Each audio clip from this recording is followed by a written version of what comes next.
여러분, 우리가 지금 살고 있는 시대의 모습이 어떻습니까? 유사품과 진품이 상당히 많이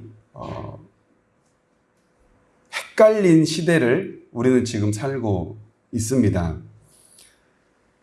진짜인지 가짜인지, 그래서 헷갈려서 이것을 가지고 아리송해하는 시대의 모습들이 오늘 우리 삶 속에 백화점과 시장뿐만 아니라 사람을 만나도, 가정에서도, TV를 보더라도, 음악을 듣고 책 한 권을 보더라도 뭐가 진짜일까라고 하는 의심을 갖게 되는 상황들이 우리에게는 참 많이 접하게 됩니다. 여러분, 진짜인지 가짜인지 이런 복잡한 상황 속에 우리는 어떻게, 무엇을 통해 구분할 수 있을까요?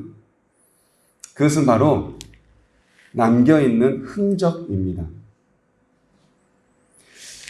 이 메이커가 어떻게 흔적을 가지고 있는지, 그리고 어떤 문양을 가지고 있는지 다시 한번 진지하게 들여다보면, 그리고 좀 더 자세하게 들여다보면 이게 유사품인지 진품인지를 구분할 수 있게 돼요. 그게 바로 흔적이라고 하는 거죠. 우리 삶에도 흔적이 있습니다. 상처라고도 할 수 있을 겁니다.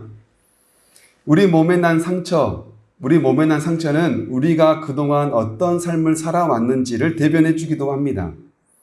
발에 깊은 상처가 있는 사람, 손에 깊은 상처가 있는 사람, 등과 배에 깊은 상처가 있는 사람. 아, 이 사람은 이런 힘든 일들을 겪고 살아왔구나 라고 하는 것을 우리는 그 사람의 상처를 보면 어림짐작해 볼 수 있게 되죠. 이것은 육체에 있는 상처뿐만이 아니라 우리 마음속에 있는 상처도 마찬가지입니다. 우리 마음속에 있는 상처를 가만히 들여다보면 우리가 과거에 어떠한 모습을 지니고 살아왔는지, 우리는 어떠한 모습을 현재 가지고 있는지, 이 상처를 통해 내가 진짜인지 가짜인지를 구분해 볼 수 있게 되는 겁니다. 오늘 본문은 진짜 그리스도인과 유사 그리스도인에 대한 바울의 가르침을 전하고 있습니다.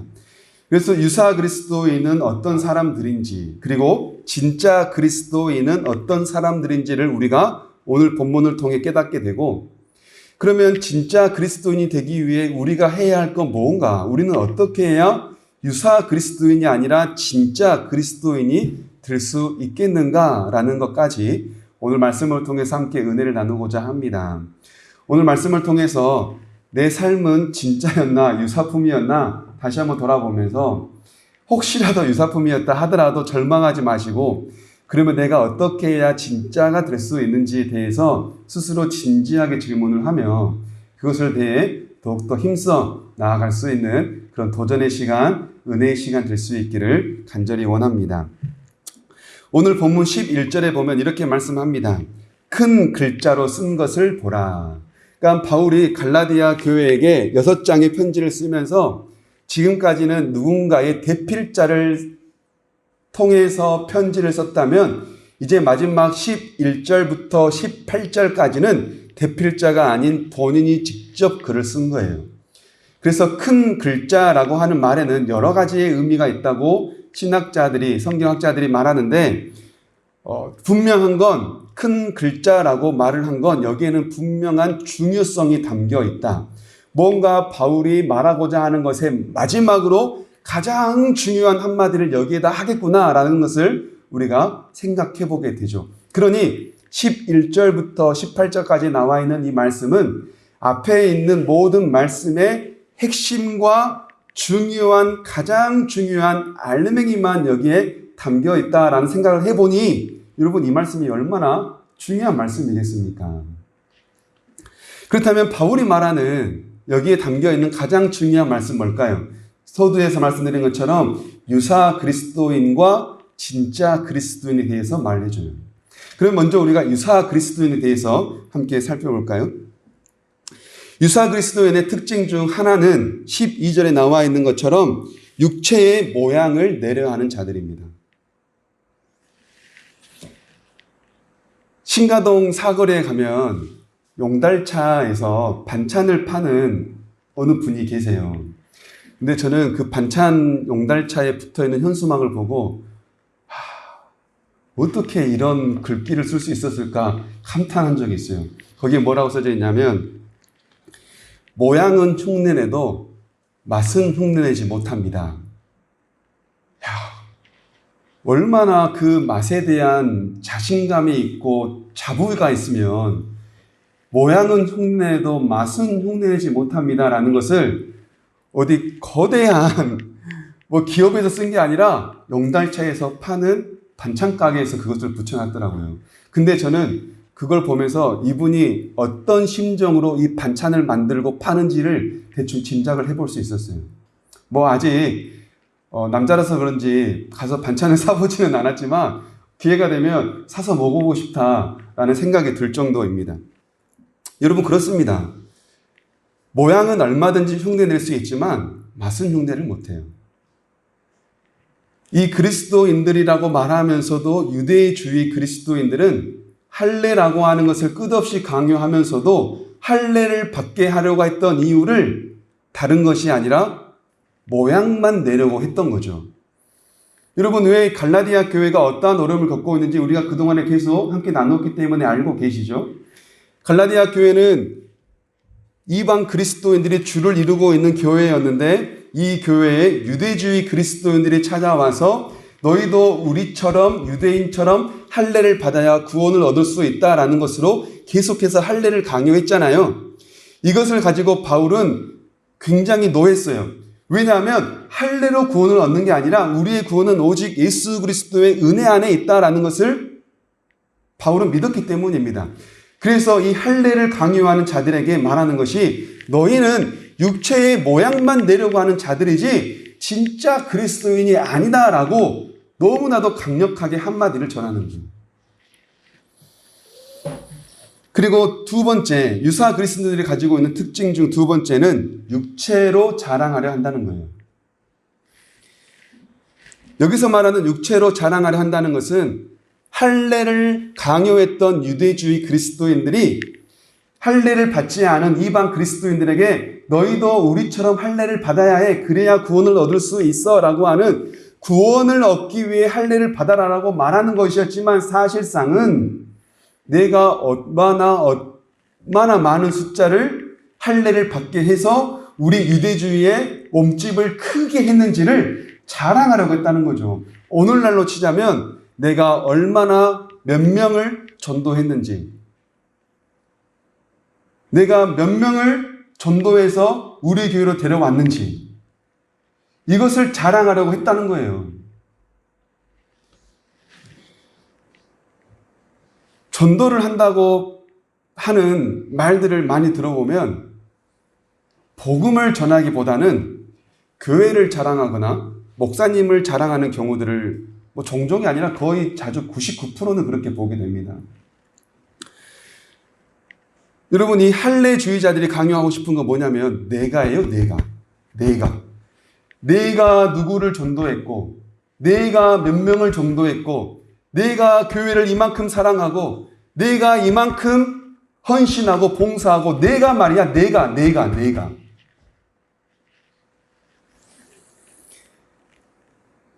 어떤 목사님 설교 중에 저는 이 설교의 문구를 듣고 왜 뜬금없는 저 소리를 하실까라는 그 의문을 가졌던 한마디가 있었어요. 나는 원숭이가 아닙니다. 설교 중에 나는 원숭이가 아닙니다. 왜 그렇지? 그 뒤에 이야기를 들어보니 그 교회가 한국교회에서 굉장히 영향력 있는 교회예요. 그러다 보니까 이 목사님이 설교를 잘하신다고 하는데 어디 한번 들어볼까 하고 찾아오는 사람이 너무 많은 거예요. 그러다 보니 이 목사님이 어느 순간 느꼈던 게 나는 원숭이가 아닌데 나는 동물원 농장 안에 있는 그 동물이 아닌데 하는 마음이 들었대요. 그래서 설교 중에 했던 이야기가 나는 원숭이가 아닙니다. 여러분, 이 모양을 내고 육체를 자랑하려 하는 자들은 결국 예수님의 제자를 세우려고 하는 자들이 아니라 정말로 하나님을 사랑하여 할례를 받아라고 말했던 자들이 아니라 자기의 제자를 만들기 위한 자들이었던 거예요. 내가 몇 명을 할례시켰고, 내가 몇 명을 유대교로 변화시켰고, 내가 얼마나 이렇게 했는지 자기의 수고와 자기의 노력을 자랑하려 했다는 거죠. 여러분, 이처럼 유사 그리스도인의 특징은 무엇입니까? 자기를 위한 믿음입니다. 하나님을 위하여, 하나님의 영광을 위하여, 하나님의 이름을 위하여, 하나님의 나라를 위하여 나아가는 자들이 아니라 결국 자기의 영광과 자기의 이름을 위한 자들을 바울은 유사 그리스도인이라고 말하면서 그들의 특징을 육체를 자랑하려 하고 육체의 모양을 가지려고 하는 자라고 말합니다. 진정한 그리스도인의 특징에 대해서 이어서 말합니다. 그게 바로 14절이에요. 14절 한번 읽어보실까요? 시작. 그러나 내게는 주 예수 그리스도의 십자가 외에 결코 자랑할 것이 없으니 그리스도로 말미암아 세상이 나를 대하여 십자가에 못 박히고 내가 또한 세상을 대하여 그러하니라. 아멘. 진짜 그리스도인의 첫 번째 특징이 뭡니까? 십자가만 자랑하는 자입니다. 그런데 그 십자가가 누구의 십자가예요? 예수 그리스도의 십자가. 여러분, 여기서 우리 헷갈리면 안 됩니다. 내 십자가 아니에요. 누구의 십자가요? 예수 그리스도의 십자가를 자랑하는 자예요. 예수님의 십자가를 자랑하려 했다. 이게 바로 진짜 그리스도인의 모습 중에 하나인데, 유사 그리스도인들은 예수님의 십자가로 인하여 핍박받을 것을 두려워했던 자들이에요. 그래서 할례를 받게 했거든요. 왜 그들은 예수 그리스도의 십자가로 핍박받을 걸 두려워했을까요? 로마로 지배를 받고 있던 그때 당시에 로마가 인정했던 이방 종교 중 하나가 유대교였어요. 그런데 기독교는 인정하지 않았어요.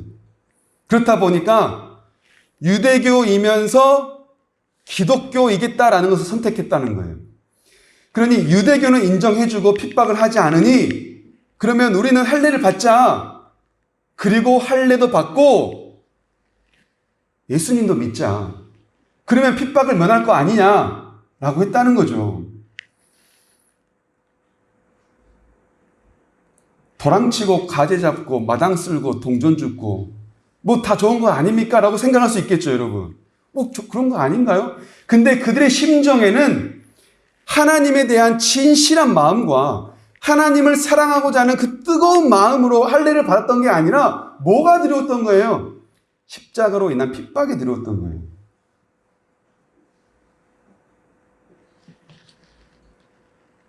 십자가로 인한 핍박이 두려우니 이것을 가려줄 수 있는 그 방도를 찾다가 이게 바로 할례구나 라는 마음을 깨닫고 할례를 받았다는 거예요. 여러분, 십자가가 우리에게 숨겨야 할 것이고 십자가가 우리에게 두려운 존재입니까? 바울은 십자가를 자랑했대요. 많은 사람들은 십자가를 숨기고 십자가를 두려워하고 십자가를 부끄러워했지만 바울은 십자가 외에는 자랑하지 않았대요. 이게 바로 그리스도인의 진짜 다움이다라고 말하는 거예요. 그래서 고린도전서 1장 18절에서 바울은 이렇게 말합니다.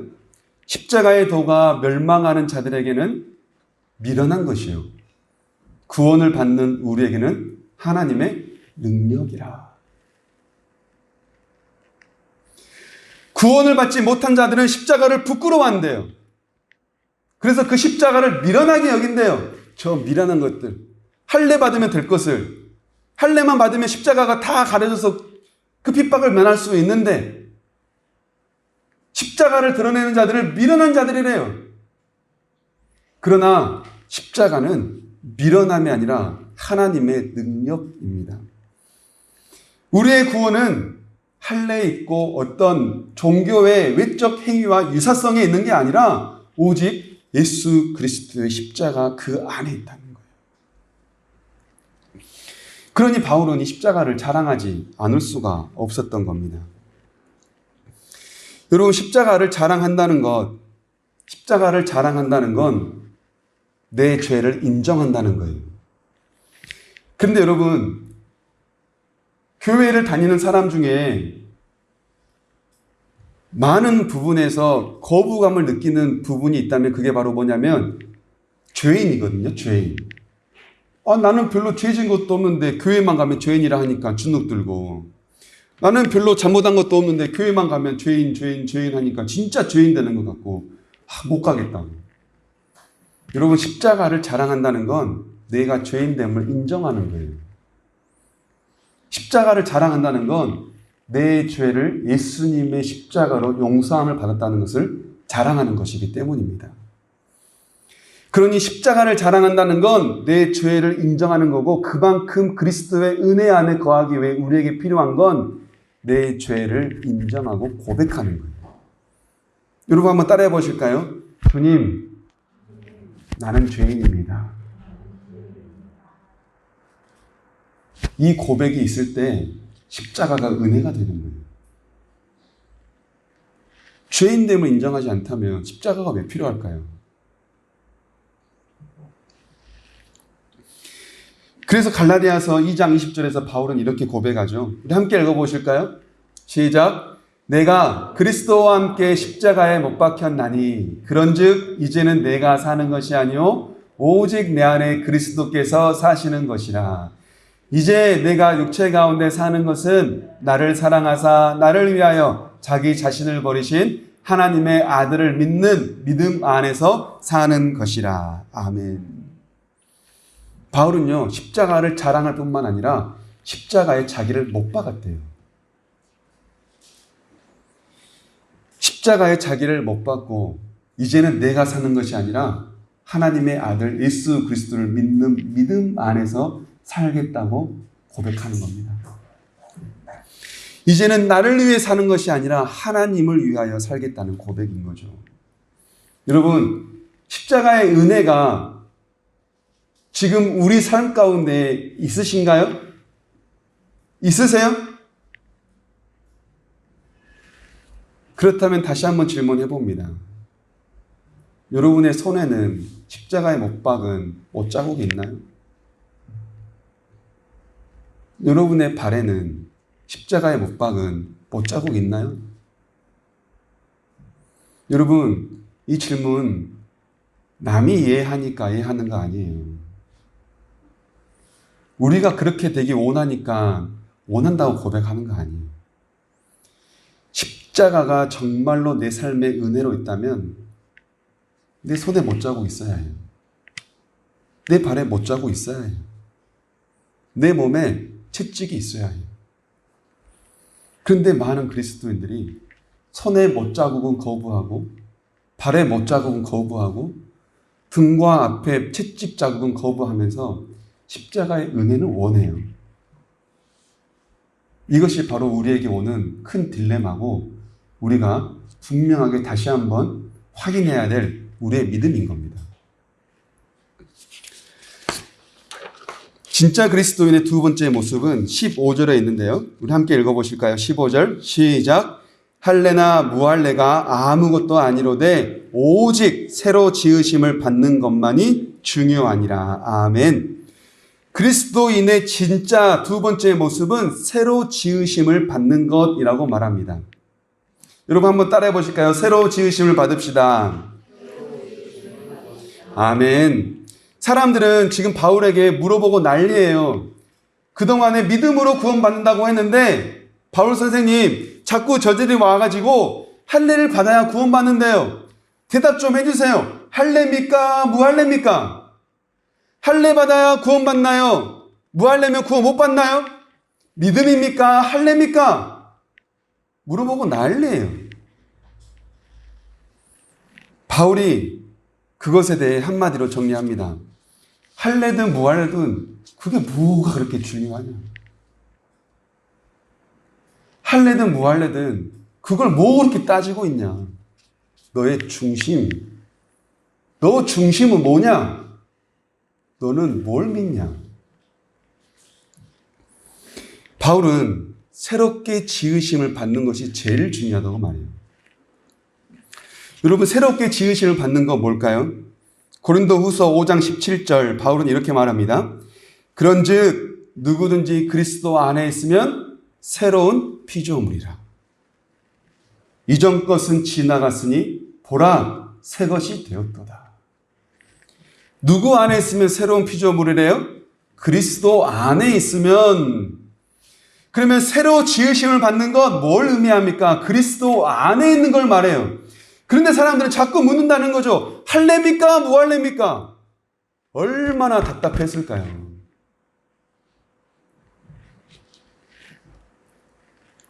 그리스도 안에 있다는 말은 믿는 것을 말합니다. 믿는 것, 믿음.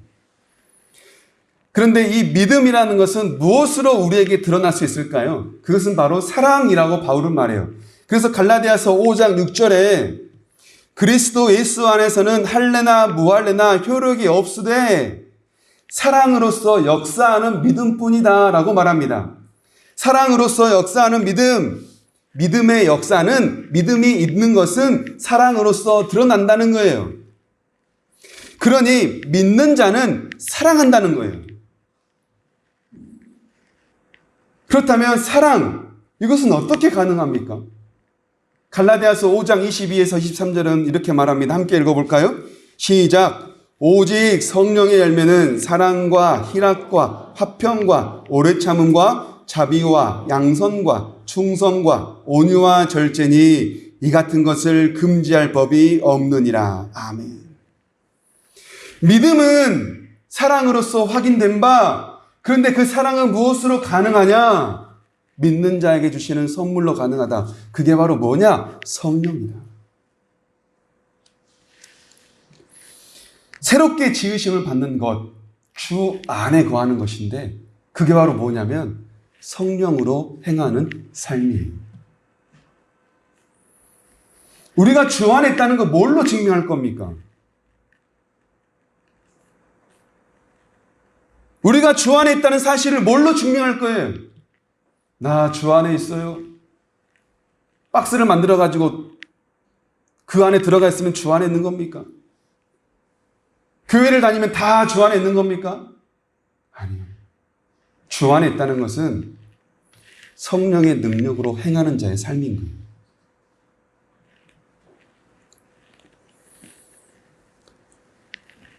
진짜 그리스도인이 가지고 있는 세 번째는 17절인데요. 우리 함께 읽어볼까요? 시작!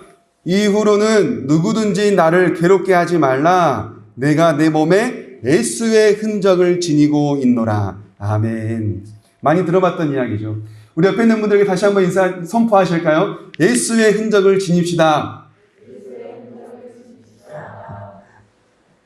여러분, 요즘에 길거리를 조금만 걷다 보면 남자고 여자고 어린애고 큰애고 큰애야 성인이고 목에다가 팔에다가 발목에다가 어찌 그리 그림을 다 그리고 다니는지.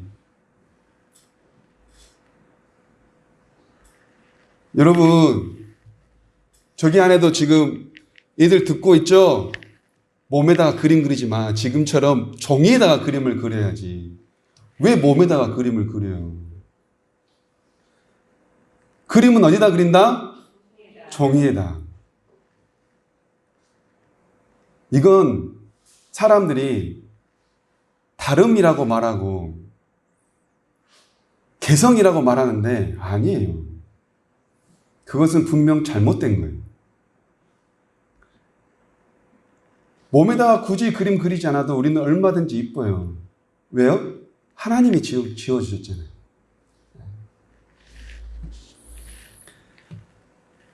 여기서 말하는 흔적은 스티그마라고 하는 헬라어인데 영어도 같은 말이죠. 당시 헬라 문헌들에 보면 이 스티그마라는 말을 언제 썼냐면 노예나 짐승이 누구의 소유권인지를 나타내기 위해서 찍었던 낙인을 가리킬 때 이 흔적, 스티그마라는 말을 썼다 그래요. 또는 심각한 범죄를 저지른 노예에게 이 스티그마라는 낙인을 찍어줬대요. 그러니까 이 낙인, 스티그마, 흔적이라는 말은 사실 긍정어보다는 부정적인 느낌이 더 커요. 그런데 바울은 그 용어를 자기에게 대입해서 사용하고 있습니다. 무슨 말일까요? 나는 누구의 종입니다라고 하는 것을 분명하게 드러내고 싶었던 거예요. 진짜인지 가짜인지 구분할 수 있는 방법은 흔적에 있습니다.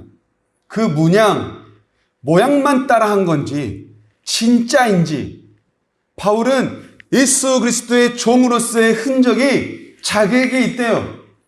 예수님을 전하고 사랑하는 삶을 살다가 받는 핍박에 의한 흔적이었던지 아니면 고린도전서 11장에 나오는 40에서 한 대를 감한 매를 5번이나 맞았다고 하는 그 매질에서 나타난 그 매질 자국인지 알 수 없지만 바울에게는 흔적이 있었대요.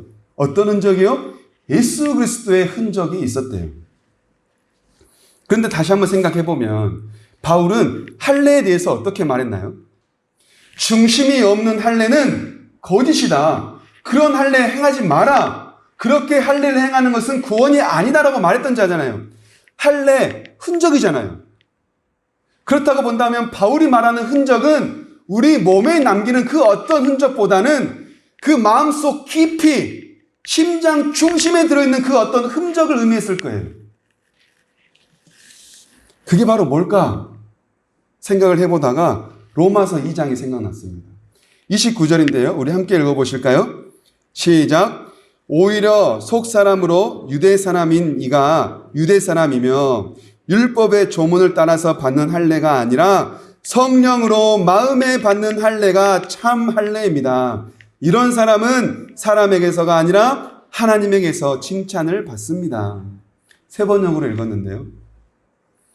바울이 말하는 할례는 뭐냐면 육체에 남긴 할례가 아니라 성령으로서 마음에 받은 할례가 진짜 할례요. 그것이 진짜 유대인입니다라고 하는 것을 말하는 거예요. 그렇다면 바울이 말하는 흔적, 예수의 흔적 뭘까요? 우리 몸에다가 낙인을 찍어야 됩니까? 뭐 불도장이라도 박아요? 우리가 지녀야 할 예수의 흔적은 마음에 있다는 거예요. 마음에. 중심에 있다는 거예요. 성령으로 받은 할례. 내 중심에 성령님이 주인되고 하나님이 주인되는 삶. 그게 바로 성령으로 받은 할례. 마음의 할례. 내 삶에 진정한 변화가 일어나는 할례. 이것이 예수의 흔적이다라고 생각해 볼 수 있는 거죠. 성령의 능력으로서 드러나는 9가지의 열매. 사랑, 희락, 화평, 오래 참음, 자비, 양선, 충성, 온유, 절제. 이 열매를 가지고 성령의 능력으로 이 열매를 품으며 살아가는 자의 삶. 이게 바로 할례 받은 자요. 성령의 능력으로 살아가는 진짜 그리스도인이라는 거예요. 이것은 우리가 억지로 한다고 해서 되는 게 아니에요. 사이, 화오, 자양, 충온절 9가지 열매 외워가지고 매일 반복하고 노력한다 해서 되는 거 아니에요. 우리의 힘으로는 여러분 이 성령의 열매를 우리의 힘으로는 맺을 수가 없어요. 어떻게 가능합니까? 성령의 능력으로. 성령님이 그렇게 하게 해주실 때 내가 하는 것이 아니라 성령님께서 그렇게 할 수 있도록 우리의 삶 가운데 역사하실 때 비로소 우리는 이 열매를 맺을 수 있다는 거예요. 뭐가 기적입니까? 이게 바로 기적이에요. 우리가 기대하고 우리가 바라고 우리가 붙들어야 할 기적은 다른 게 아니라 바로 이게 기적이라고요. 내 삶이 십자가의 은혜로 말미암아 주님이 그리스도인임을 깨닫고 그 주님을 우리가 고백함으로 말미암아 믿음으로 말미암아 우리에게 성령의 역사가 일어나고 성령의 역사로 말미암아 내 삶의 변화가 일어나는 것, 이게 기적이라고요.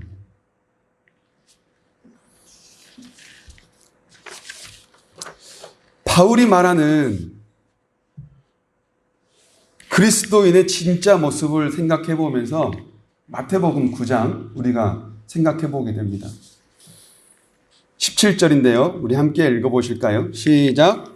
새 포도주를 낡은 가죽 부대에 넣지 아니하나니 그렇게 하면 부대가 터져 포도주도 쏟아지고 부대도 버리게 됨이라. 새 포도주는 새 부대에 넣어야 둘이 다 보존되느니라. 아멘. 사람들은 예수님께 질문을 했습니다. 아니, 왜 당신은 세리와 죄인과 함께 밥을 먹나요? 아니, 세례 요한의 제자들은 때가 되면 금식을 했는데 왜 예수 당신의 제자들은 금식을 하지 않습니까? 사람들이 예수님께 질문을 해요. 지금까지 이들의 종교의 모습을 보면 금식, 그 다음에 음식 규정, 절기 제사, 오늘 본문에 나왔던 할례, 이런 것들에 대하여 굉장히 중요성을 가지고 그동안 신앙생활을 해왔던 자들이에요.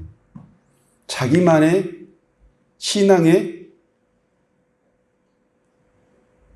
밑그림을 그리고 이것이 옳다 하고 신앙생활을 해왔던 거죠. 그래서 예수님께서 말씀하시는 거예요. 낡은 가죽 부대는 새 포도주를 담을 수 없다. 새 포도주를 담으려면 낡은 가죽 부대를 버리고 새 가죽 부대를 가져야 된다. 낡은 가죽 부대는 뭘 의미할까요? 그동안의 낡은 방식으로 유대 종교라고 하는 종교 생활에 집착하여 살아왔던 유대인들의 규례와 율법과 그들의 신앙의 생활들을 말해요.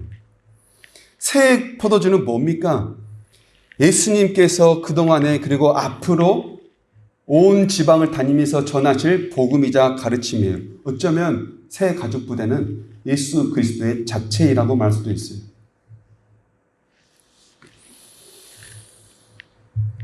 새 가죽 부대가 되어야 새 포도주를 담을 수 있다.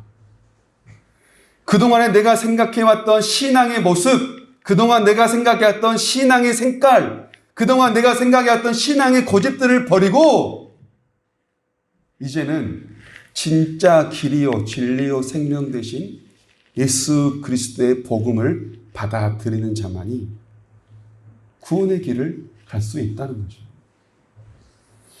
여러분, 우리는 낡은 가죽 부대입니까? 새 가죽 부대입니까?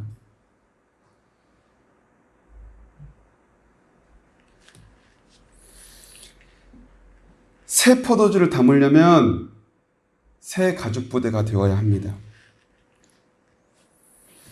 지금 내가 낡은 가죽 부대이면서 또는 내가 지금 가죽 부대인지 새 가죽 부대인지 구분을 잘 하지 못하면서 새 포도주만 바란다면 어불성설이에요. 구원을 바라면서 낡은 삶을 고집하고 산다면 어불성설이에요.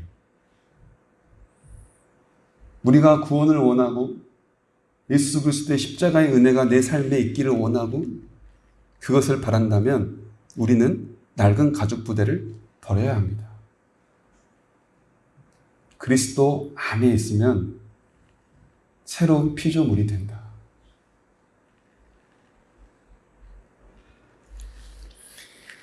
우리 로마서 10장 17절 함께 읽어보실까요?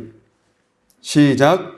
그러므로 믿음은 들음에서 나며 들음은 그리스도의 말씀으로 말미암았느니라. 아멘. 우리는 어떻게 해야 새 포도주를 담을 수 있는 새 가죽 부대가 될 수 있을까요? 바로 이 말씀을 들음이에요. 그런데 말씀을 어떻게 들어야 합니까? 그냥 귀로만 들으면 다 됩니까? 아니요. 그 다음에 18절 한번 읽어보실까요? 시작.